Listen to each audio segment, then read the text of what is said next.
घर का काम हर कोई करता है, लेकिन कुछ लोग बहुत आराम से अच्छे से हर चीज़ मैनेज कर लेते हैं और कुछ लोग बहुत स्ट्रेस लेते हैं।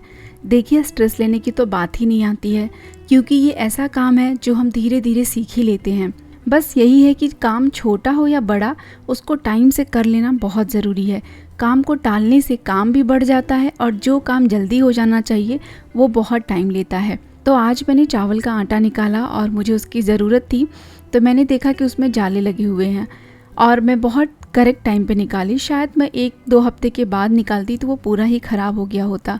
तो मैंने उसको तुरंत एक जाली की हेल्प से साफ़ कर लिया। और जब भी ऐसा आटा या फिर चावल का आटा कुछ भी साफ़ करें तो उसको पूरा जाली से ना छानें, थोड़ा सा जब उसमें रहे तभी छोड़ दें, क्योंकि कभी कभी जो ख़राब आटा होता है, जो जाली वाला आटा होगा, वो भी गिर जाएगा और फिर सारा ही जल्दी ख़राब हो जाएगा। तो मैंने इसको चाल करके एक एयर टाइट कंटेनर में रख दिया है और बॉक्स रखने से पहले मैं एक गीले कपड़े से इसको पूरा पोंछ दी। तो काम करने के साथ साथ अगर टाइम हो तो लगे हाथ छोटा मोटा काम जो रहे उसे भी कर लेती हूँ मैं। और ये तो बहुत नॉर्मल सी बात है कि घर में हम जब खाना बनाते हैं तो कुछ ना कुछ तो बच ही जाता है। अब या तो हम उसी तरीके से अपने फैमिली वालों को सर्व करें तो कभी कभी वो लोग खाएंगे, कभी कभी तो बिल्कुल नहीं खाएंगे, या तो उसी में ही थोड़ा सा मॉड्यूलेशन करके अगर हम कोई अलग चीज़ बना पाएँ तो लोग बहुत पसंद से खाएंगे। तो यहाँ पे मेरे पास सूजी का उपमा बच गया था और ये जो मैं उपमा बनाई थी थोड़ा सा गीला ही बनाई थी। तो मैंने सोचा कि पहले इसको कुछ बॉल्स जैसा बना करके और फ्राई कर दूँगी, फिर सब खा लेंगे। लेकिन फिर मुझे लगा कि ये थोड़ा सा ऑयल भी ज़्यादा एब्जॉर्ब कर लेगा, तो इसका कुछ और बना देती हूँ जिसमें कि ऑयल भी कम लगे। तो सूजी का जो उपमा था ना, इसमें मैंने बनाने के टाइम पे ही पोटैटोज़ डाला हुआ था, तो इसमें आलू का भी टेस्ट अच्छा खासा आ रहा था। तो मैंने इसको जो सैंडविच मेकर होता है उसमें डाल दिया।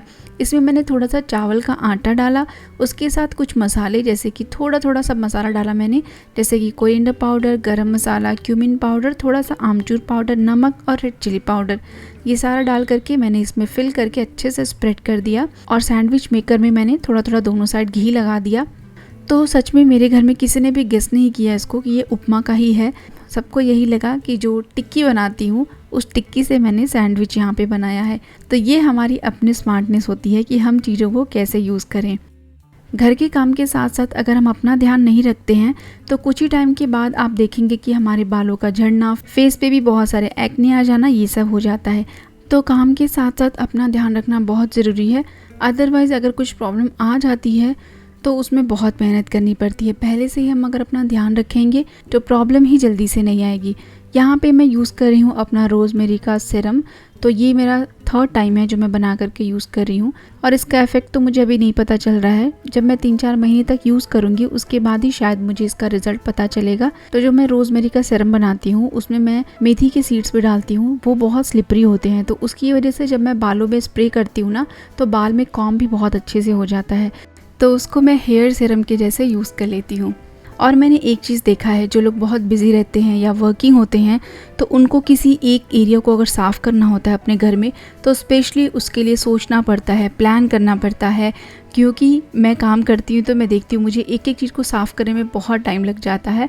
तो तब से मैं ये करती हूँ कि जब भी मुझे थोड़ा बहुत टाइम बचता है ना तो उसमें छोटे छोटे एरियाज़ को मैं क्लीन करती रहती हूँ। जैसे कि यहाँ पे वीकेंड आने वाला होता है तो मेरे सारी वेजिटेबल्स जो होती हैं वो ख़त्म हो जाती हैं। और पिछले वीक मैंने वेजिटेबल्स मंगाए ही नहीं थे क्योंकि बहुत सारे बच गए थे, तो इसलिए मैंने मंगाया ही नहीं था। तो इसकी वजह से वेजिटेबल्स बीच में ही ख़त्म हो गए। तो मैंने सोचा इसको थोड़ा सा टाइम लेकर के 10 मिनट लेकर के उसको मैं साफ़ कर देती हूँ। तो बस कपड़े पे विनेगर का स्प्रे लगाया और उसके बाद पीछे के बॉक्सेस और जितने भी फ्रिज के एरिया है ना उसको मैंने अच्छे से क्लीन कर दी।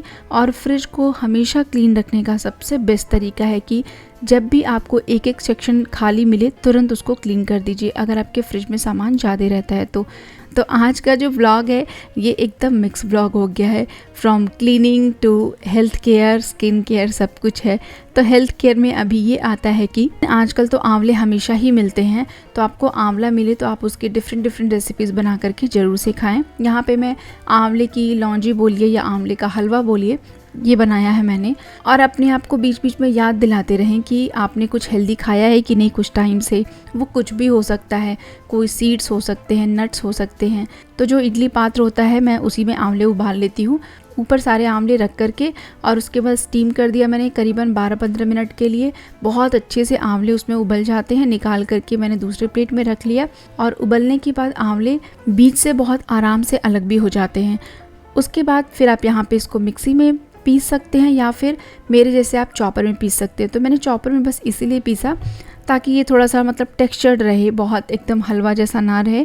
लेकिन मैं यही बोलूँगी, अगर बच्चे हैं घर में या अगर आंवला किसी को ज़्यादा पसंद नहीं आता है तो मिक्सी में बनाइएगा, वो एकदम टेस्ट पता नहीं चलता है। उसके बाद मैंने घी में इसको फ्राई कर दिया और साथ में गुड़ डाल दिया। आप चाहें तो गुड़ या चीनी दोनों डाल सकते हैं, या किसी एक को डाल करके बना सकते हैं। मैंने बस गुड़ डाला, उसके साथ थोड़ा नमक, थोड़ी हल्दी डाल दी मैंने।